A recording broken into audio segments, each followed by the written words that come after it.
Hey, welcome to the Drep and Stone podcast, the podcast where two friends raise a glass and have a conversation. I'm Nick. I'm Kyle. Kyle, you sound a little different over there. Yeah, well, we've got some distance between us. It's actually not that far. It's only like what, maybe 20 minutes, Yeah, 2025. Hour and as a we've half talked with about. traffic. Yeah, exactly. 20 minutes normally, 5 minutes by the crow flies, 20 minutes normally, 17 hours by Florida traffic. Yeah, that's right. Unfortunately. Occasionally, we can't make the schedules align and get together, but here we are. We It's are usually together around this digitally. time of year. Yeah, it's one of those, like, it's either this time of year or it's like summer travels, and we need to get Yeah, some episodes going, but we just can't make it work out schedule wise. and there we are. I decided today that we're going to do a little bit of a brewery day, so we've been kind of like doing some brewery hopping. What Good have you been on you. doing today? Uh, I've been playing nurse. Florence Nightingale, Kyle, That's right. how's that going? Oh no, it's fine. One of my kids had the old wisdom teeth removed the other day, so we're on full alert. Keeping the the pain medication going and the ice packs a flowing. That sounds terrible. Yeah, it's no fun. You've had your wisdom teeth removed? Yeah, I think when I was in middle school, probably like 7th or 8th grade. Wow, I haven't had my wisdom teeth removed. I am wise. Wow, keeping all I your know. wisdom. I mean, I understand. You want to keep as maximized as you possibly can. Yeah, I mean, like, I feel like the wisdom is dwindling just in general. So as much as I can keep it going, I wanted to be there. You know what I mean? That's a good call. Good call. I I'm appreciate from that. Alabama. We don't really like we don't ain't, worry too much about that.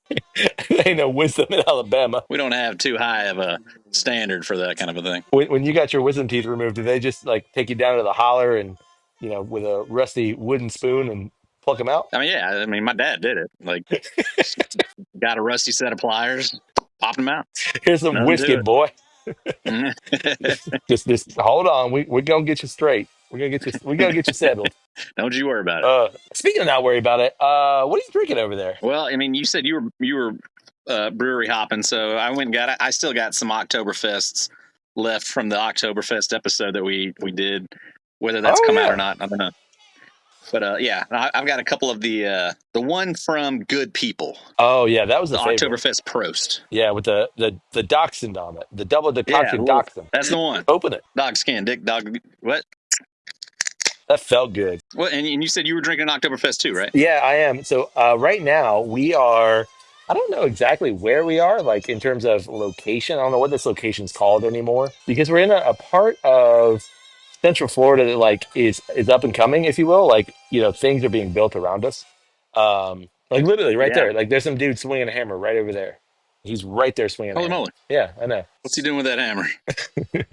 So I'm at the New York Beer Project right now, and I am sipping on their Oktoberfest. It's called Prost, as you'd expect. Incredible. How's that Dachshund beer going? I think on its own, it's a great Oktoberfest. Like I think we might have dogged on it a bit in the Buns. lineup, but I think on its own, it's a pretty great little Oktoberfest. Well, I think we did, yes, because it was against. First of all, like whenever you do a lineup of any kind of beer, it's it becomes like what stands out, and so you're Sure. getting, in that Oktoberfest lineup, you're getting stuff that's like, wait a second, that's either really Oktoberfest or, something off with that thing. You know what I mean? Right.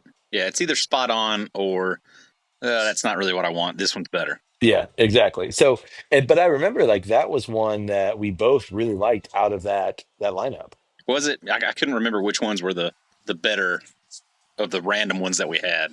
Yeah, Like it was just the Sam Adams stood out so much. yeah. No, It's kind of hard to remember what anything else was. it was the one from Good People. Like that was the one that was like, oh, cool. Like that is a solid, good Oktoberfest. Yeah, totally. And I gotta say, the one that I'm drinking here from New York Beer Project is as well like that right combination of bitter and malty sweetness, but not like incredibly super heavy malt. Yeah, it's solid. It's solid. Yeah, the few times that I've been there, like I've honestly like I've enjoyed the things that I've had there. Pretty nice place. Yeah, it is a really nice place. There's a truck going by, so I'm gonna stop for a second. Oh, really? You're gonna stop right there? Oh, there's stop sign. Really? Really? You're gonna stop at the stop sign? How dare You you? can't obey the laws of traffic, nerd. Speaking of obeying the laws of traffic, that was a really good segue, Kyle, because last week, as I was driving to a local eatery, um, some dude cut me off. He decided that Hmm. he decided that he wanted to be in the lane that I was in, and he wanted to be in my bumper. Yeah. And he Want to decided. be in your lane as immediately as possible. Correct, correct. He did not want to turn on a turn signal, and he wanted in. You know, not that I let him in, but it was one of those like I'm not going to sacrifice the car. You know what I mean? So like Right. he came over, and then as we're Gotcha. driving, we both turn right, and as we're driving down the road, like he's like honking and like trying to get us to like turn, roll down the window or whatever. I'm like, nah, we're not doing that. Carol said maybe he just wants to apologize. To which I would kind of respond like, I don't need your apology. Like I don't want that. Like you're not a good Right. driver. I don't need you to apologize, right? So I want your Right. opinion. I want your opinions on this. I did a bit of research as I do, and thinking about that scenario and that situation, and I came across this idea called the idiot driver reflex. Have you heard about this? No. Yeah, so this actually comes from one of those Big Think videos. Have you ever seen? I know you've seen those because you send Yeah. a couple, like we've sent those back and forth a couple times. And actually, this Right. is a fairly recent one. The expert, if you will, because they're kind of like all driven by experts. She's talking about the idiot driver reflex, and this totally is exactly like where I am and where I was. And Right. the idiot driver reflex is essentially this: like we as individuals tend to understand our behavior as a product of circumstance. So like I'm late to a thing, and because I'm late because my alarm didn't go off, and my kid's being difficult, and the coffee maker isn't working right, so I have to speed to get to the coffee shop to get to the meeting. And so I'm driving erratically because I'm tying my tie at the same time, and like I'm cutting people off, and I don't mean to, but I can justify that because like my scenario, my situation is I'm late, and it's not my fault. I'm Right. late, and it's not my fault. I'm a bad driver. All of these things might be true in terms of our own experience, but when applied to other people, we look at those people and like, man, that person's just a terrible driver. Right. That person, they don't know what they're doing. They don't know how to drive. They're not using their turn signal. We justify this by saying like I usually don't drive this way, so it's fine that I can drive this way now. I'm not a bad driver, and I'm not a bad person because Right. of it. But when it comes to other people, we're almost always unwilling to extend that kind of thinking toward them. Thoughts? I 1,000% know what you're talking about, and I think everybody that is like your initial go to is, wow, that idiot, or that person's just extremely rude, or what have you. But then when you do the same thing, it's easily justified because you have the full set of context. And I don't know. For me personally, at some point in time, I got to the point where, like, I guess I just kind of came to that realization of just about any one of us, if we were put in the exact same situation as another person, having the same experiences and depth of knowledge that they have, we would more than likely come to the same conclusion that they did. And I think I generally kind of go that route with it of trying to always put things in the other person's perspective of, why did you do that? Why would you make that choice? Why would you make that decision? And it's almost kind of a foolhardy experiment to try to figure out from your perspective why they would do it. You kind of have to, more or less just kind of come to the conclusion that, like, there's a reason why they did that made sense to them. Like I think it goes one of two ways. First of all, like I think like being angry in that scenario, it just makes sense. Like that's a genuine human like why are you cutting me off? At least this is myself. This is myself talking to myself. Like in that Right. scenario, like okay, this dude's cut me off. I'm angry he's cut me off. But if I take a second and I think about like maybe that why did he do that? I don't want to like justify, oh, that guy did that because, and I say that because like it's easy to get into that guy is a terrible driver. He did that because he's a terrible, terrible human. Right. And I gotta believe like that's not true. In the moment, I'm like, nope, that guy's terrible. But after thinking about it, it could be that guy has a kid in tow and the kid's, yelling in the back seat and that guy's frustrated and he's just trying to get home so he can get the kid out of the car. I don't know, some scenario like that. But it's way easier to be like, no, that guy's just a terrible person. Yeah. I know for me, but if I come to that conclusion, that's going to keep me seated in my anger. Exactly. And I'm so uncomfortable in that sense. So I probably try to overly justify the situation, and come up with those type scenarios just so that I can release my frustration and anger with the situation. So I think it's absolutely just for me personally, like a coping mechanism kind of a thing to get me out of this uncomfortable state. That's what I'm starting to think about in terms of what good is it to hang on to that anger. Like, wow, Yeah. this guy cut me off and what a jerk and everything. So I think like in that experiment or that thought experiment, the fun part of that is how do we react to those scenarios? And again, like I think being angry in the moment is fine. I think like most people be like, God, flip the bird or yell at them, obscenities or whatever. But if we hold on to that anger of that scenario, that person's never going to know that you're angry at them. They're never going to know that you yell at them and curse them out and whatever. So for you, like ultimately what you're doing is you're the one who's holding on to that anger. Right. Then the anger becomes directed at inwardly, like at ourselves. Yeah. Because, like, again, if you put yourself in that scenario, the time that you cut somebody off or whatever, like, yeah, you might have felt bad in the moment of like, man, I totally just cut that guy off. But at the same time, that always almost comes with like this like sense of like, yeah, but I got away with it. So Right. there's like this kind of relief kind of sensation that comes along. Rarely ever are you in that scenario and you just feel so bad and you feel so compelled to like, apologize or whatever. But I think the more interesting thing too, for a stranger, for somebody that you don't know to run into that situation is one thing. And perhaps it is just easier to like forget it and forget kind of a thing. But when you see it happen and then you realize that it's somebody that Right. like Yeah. makes it Are you reading my makes it notes? completely. You're reading my notes, aren't you? Well, no, because like I had a similar thing happen like a week ago, last week sometime, where I was in a parking lot and I was following the directions of the parking lot to go and get a space. And as I'm going down the lane, somebody comes in the lane the opposite direction and takes the spot that I was going after. And when I get up to the spot, luckily a spot opens up right behind it. So I was able to back into a spot and still be relatively where I was, aiming to be at. And when the car that cut me off, that, absolutely knew that they were doing the wrong thing, was going up the lane in the wrong direction, and then did like a quick whip around and pulled into the spot. Person gets out of the vehicle and it's somebody that I work with. And Oh. so, then it just kind of becomes like a similar thing, kind of a similar situation of like, why would you do that? Like, why would you do that? And like, and I started thinking about it from his perspective of like, he probably assumed he didn't know the car and he's just trying to get the better spot. And he saw an opportunity and he took it and probably didn't think anything about it.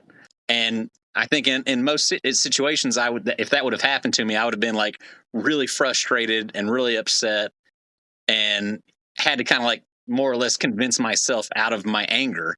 And then, but in this situation, knowing that it was somebody that I knew, it actually became more difficult to do that Yeah. because it was like, wow, like this is somebody that I know and would have thought, yeah, you play by the rules, you do things the right way, kind of a thing.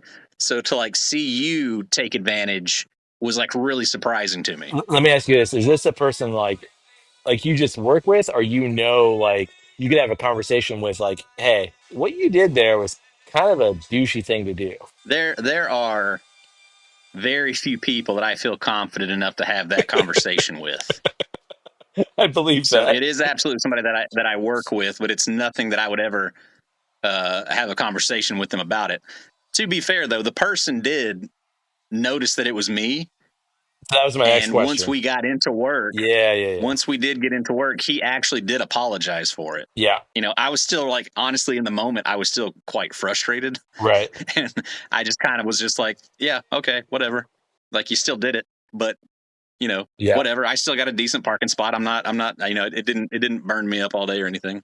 I literally had that exact same scenario. I'm pulling into a spot at work and somebody kind of like cuts me off and like then park. And it wasn't like like I literally parked right next to him. Like it wasn't like you got a better spot than me. Like that's not a thing. It's a small parking lot. But I got out of the car and because I know that person, I was like, hey, like that was kind of a dick move. I don't think I said it that way. I was like, hey, that was kind of you know, like you just cut me off. And they were like, oh, Right. and did not feel bad about it at all. I was like, you know, Well, wow. bummer. Yeah, that's kind of what they said. They were like, oh, yeah, okay. They didn't even apologize. I'm like, I thought, so my response was, I thought better of you. I'm sorry that I was mistaken. And Yeah. immediately that like changed the scenario. And after I said that, they paused and I could see the wheels turning and they paused and they went, Right. I'm sorry, I didn't mean to cut you off. And I was like, but you did. Like Yeah. had it not been me, had I not known you, had I not said anything to you, you wouldn't have even addressed it. Right. You saw nothing wrong with what you did. Right. You just played out the events as you normally would have. Right. But I think that I'm landing on, in the scenario that I brought up initially, that kind of thing would have like stewed. Like I would have stewed over that. Like that asshole, like he cut me off. I can't believe it. Like that's gonna not ruin my day, but like that's gonna ruin my next like half hour. I'm just gonna like think about Right. that and be like, oh my God, these people are just terrible drivers, horrible people here. Yeah. What I have in my notes is let that shit go. Yeah. And I looked at Carol and I said, like, I don't need his apology. Like I'm over it. It's done. The thing happened. We're done. We're moving on. Like just let that shit go. Right. What good is that judgment anyway? Because again, in the scenario that I brought up, like I think it's different in the like you knew that person and I knew that person, but in the like you're never gonna see that person again. What good is that judgment? Like they're never gonna see that. You're never really gonna see that. Like ultimately it just makes it worse for you. Yeah. Yeah. I think that's where I kind of came down on most of those things of if it's somebody that I don't know, like there's no interaction, there's nothing that I can do that's gonna one, change the event, or two, make me feel better about it happening. Right. The only thing I can really do is just release it and just be done with it, and not worry about it. Right. Because if you do hang on to it, like you're either going to be more aggressive, and maybe it alters the way that you drive home, or it's going to affect the way that you interact with your friends and family because you're being pissed off about a thing that really doesn't matter. Right. When it's somebody that I think it's the only thing that really kind of changes for me in that aspect is like I just now am always going to attribute that action to that person, Yes. and it absolutely does affect the way that I'm going to think about you now. So that's why I say, like, if you know that person, it's almost better to deal with it right then. Like, get out of the car and be like, dude, Sure. like, you cut me off.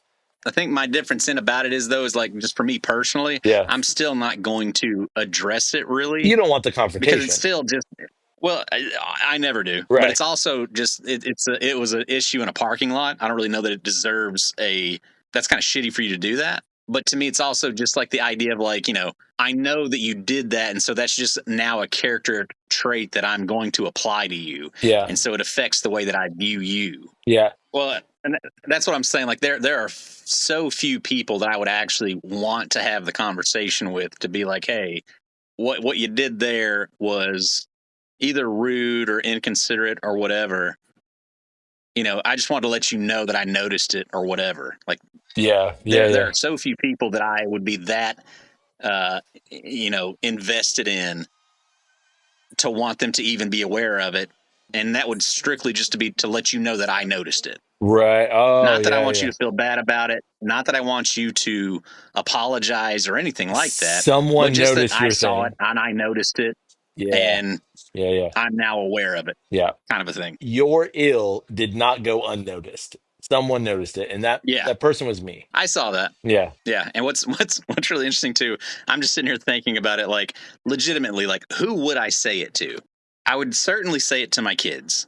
Sure. And that honestly might be it, because for them specifically, just because I see my role with them as helping to form their moral character. Right. And so I would absolutely, in a heartbeat, say to them, hey, I noticed you did that. And I just want you to know that I noticed it. And, you know, in any other scenario, though, even if it was something, if you did something, I would probably make a joke about it. Right. I was just going to say that. At the same time, just because like we have such a close bond, maybe make a joke about it just to like bring it up. Right. But certainly, like, I don't think I would ever bring along with that any kind of like a moral superiority over it, because it's like, because I respect you enough as a person to be like, you know what? Well, if he did it, I'm kind of okay with it.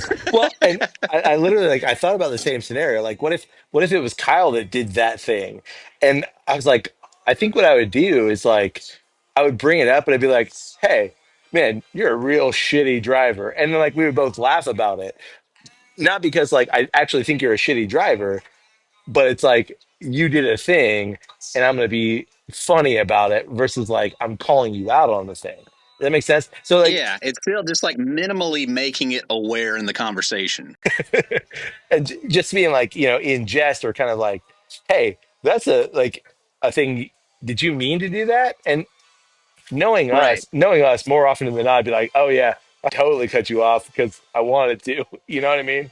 Versus like, Yeah. oh, dude, I had no idea. I'm so sorry. Like I did not mean to do Yeah, that. for sure. Like, hey, did you mean I'm to? like, I didn't think you did. I didn't think you noticed, and I just wanted to make sure. Yeah, did you know? Oh yeah, no, I for sure cut you off, and I did it on purpose. What are you gonna do about it? Yeah, and you can kiss my ass. Yeah, exactly. On that note, you got anything else? No, I got a few more sips left, but no, this was a good one. Well, Mike came and brought me a whole new beer, so I got like half a sip left, or a half a beer left. Oh, good. I mean, I guess it could be half a sip depending on how long I want to sip that thing. I've seen you take some big sips. That is true. That was my nickname in college, Nick Big Sips, Nick Big Sips. Big Sips Nick. not Big Nips. That's different. Big Sips. Big Nip's sick. Well, we'd love to know, what do you think about Oktoberfest beer in general? We know we asked that a couple weeks ago, but like it's still prime Oktoberfest beer time. Yeah, enjoy those Oktoberfests. Pros to your buddies. It's that time of year. Question, real quick. Is this the best time of beer year? This is my favorite time of beer year. Yeah. Mine too. Carol's sitting next to me. You can't see her, she's off camera, but Carol's sitting next to me and she's shaking her head yes. It is the best time of beer. Yeah, I can't think of a more satisfying time of year to just crush a beer. Agreed. And it's because the Oktoberfest is the king of beers. And how could you, say that another time of year when that's not even available is the best time of beer year? Like, that's absolute nonsense. And if you said that, you'd be wrong and we would call you out on it. Yeah, or at least like make a joke so that you're aware that we know that like you didn't consider Oktoberfest. That's dumb. Exactly. We'd also love to know, what would you do in a scenario where someone cut you off in a parking lot or on your way to work? Are you to that point of like being able to just zen your way out of it and let it just roll off your back? Or do you sit there and fester in it and let it drive you crazy for way too long? Absolutely. You can get in touch with us through email. It's drepandstone@gmail.com. You can also get in touch with us through social media. On social media, it's always one word, Drep and Stone, DREP and Stone. Come find us and see what we're socializing and, maybe socialize some things with us socially. Nailed it. You can support the Drep and Stone podcast by rating us wherever it is you find great podcasts like this one. You can support us financially through our Patreon page. And finally, Kyle. Yeah, you could support us by giving us a high five at the Great American Beer Fest. There it in is. Denver, Colorado. Yeah, we'll be there, next week. Yeah, well, it's coming right up. Yeah. On that note, hey, buddy. Hey, buddy. May your glass overflow. And your Oktoberfest always show. Cheers, buddy. Cheers.